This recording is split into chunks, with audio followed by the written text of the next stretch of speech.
नमस्कार मित्रों, राधे राधे। वैदिक कल्चर में आपका स्वागत है। मित्रों, आज बात करेंगे निर्जला एकादशी के विषय में। जो आने वाले 2 जून को निर्जला एकादशी व्रत है, उस विषय में हम लोग विस्तार से आपको चर्चा करेंगे। निर्जला एकादशी व्रत जो किया जाता है वो ज्येष्ठ कृष्ण पक्ष के एकादशी के दिन व्रत रखा जाता है। इस बार यह तिथि 2 जून को पड़ रही है। इसे भीमसेन एकादशी के नाम से भी जाना जाता है, पांडव एकादशी के भी नाम से जाना जाता है। इस व्रत को बिना जल के ग्रहण किए करा जाता है। इतना ये बहुत महत्वपूर्ण व्रत है जिसको करने से सभी प्रकार के पापों से मुक्ति हो जाती है, सभी प्रकार के कष्टों से मुक्ति हो जाती है।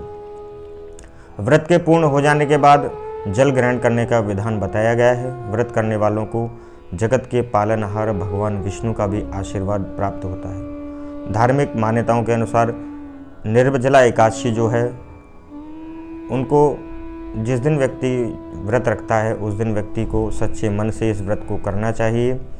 उसे समस्त एकादशी व्रत से मिलने वाले पुण्य का फल प्राप्त हो जाता है।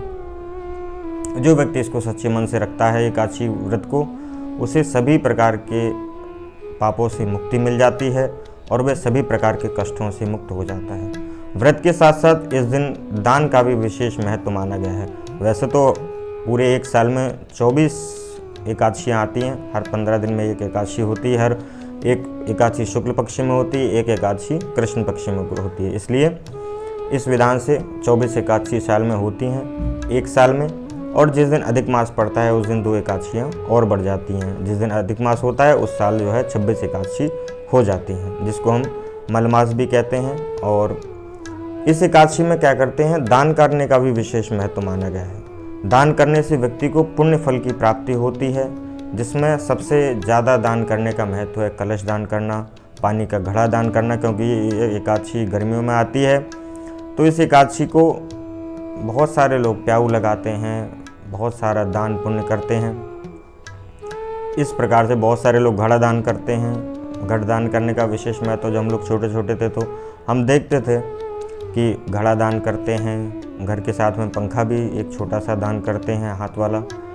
जो भी आपके मन में श्रद्धा हो, एकादशी के दिन दान अवश्य करना चाहिए। इससे व्यक्ति को बहुत पापों का नाश होता है। जितने भी आपने जाने अनजाने में पाप किए होते हैं उनका नाश हो जाता है और उस शुभ फल की प्राप्ति होती है। तो इस बार निर्जला एकादशी का व्रत का मुहूर्त क्या है, इस बारे में आपको बताएंगे। एकादशी तिथि जो है वो 1 जून को 2:57 पर आ रही है। इस दृष्टि से वो देखा जाए तो उदया तिथि 1 तारीख को नहीं है, और एकादशी जो है तिथि समाप्त होगी वो 2 जून को दोपहर में 12:04 पर। इस दृष्टि से देखा जाए तो सुबह जो है उदया एकादशी, उदया तिथि जिसको हमारे सनातन में उदया तिथि माना जाता है, तो उदया तिथि 2 तारीख को है। तो इसलिए 2 तारीख को ही निर्जला एकादशी का व्रत रखा जाएगा। इसका पारायण जो है शाम सुबह 5:30 बजे से 8 बजे तक कर सकते हैं 3 जून को। निर्जला एकादशी के व्रत की कथा क्या है, इस बारे में अब हम आपको बताएंगे, इस बारे में चर्चा करेंगे कि पौराणिक कथाओं के अनुसार जो हमारे शास्त्रों में कथा है, उसमें महाभारत काल के समय से भी एक बार पांडु ने जो है और भीम ने महर्षि वेद व्यास से पूछा था कि हे परम आदरणीय वेद व्यास जी महाराज, मेरे परिवार के सभी लोग एकादशी का व्रत करते हैं और मुझे भी एकादशी व्रत करने का विधान बताइए, लेकिन मैं भूखा नहीं रह सकता हूँ, इसलिए मैं व्रत कैसे रखूँ। इसलिए आप मुझे कृपा करके बताएं कि बिना उपवास किए एकादशी का फल कैसे प्राप्त किया जाता है। तो भीम के अनुरोध पर वेद व्यास जी ने कहा कि पुत्र, तुम ज्येष्ठ शुक्ल एकादशी के दिन निर्जल व्रत करो। इस दिन अन्न का और जल का दोनों का त्याग करना होता है।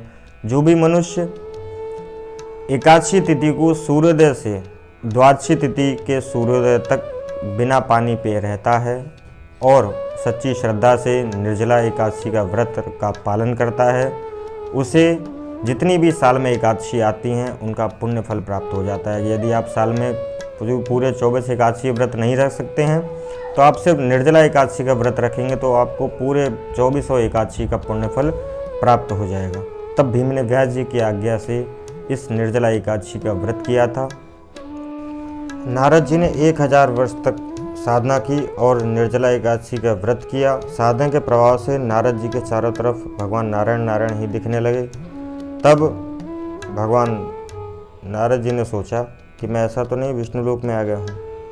बहुत दिन साधना करने के बाद भगवान नारायण ने उस पर कृपा करी, नारद जी पर, और निश्चल नाम की भक्ति नारद जी को प्रदान करी, जो कि अपने सानिध्य की भक्ति होती है।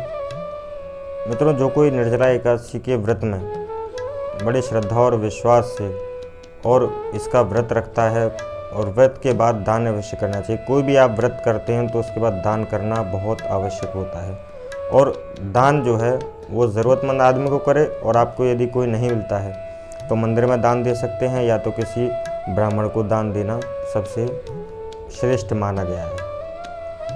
तो ये थी मित्रों जानकारी निर्जला एकादशी के विषय में, और यदि आपको कुछ पूछना हो तो आप कमेंट के माध्यम से पूछ सकते हैं, और जानकारी अच्छी लगी हो तो लाइक शेयर कमेंट करना भी ना भूलें अपने दोस्तों मित्रों के बीच में, क्योंकि अच्छी जानकारी सबको बांटना अच्छा होता है, ज्ञान बांटने से बढ़ता है। तो आज के लिए बस इतना ही। धन्यवाद, नमस्कार, राधे राधे, जय हिंद, वंदे मातरम।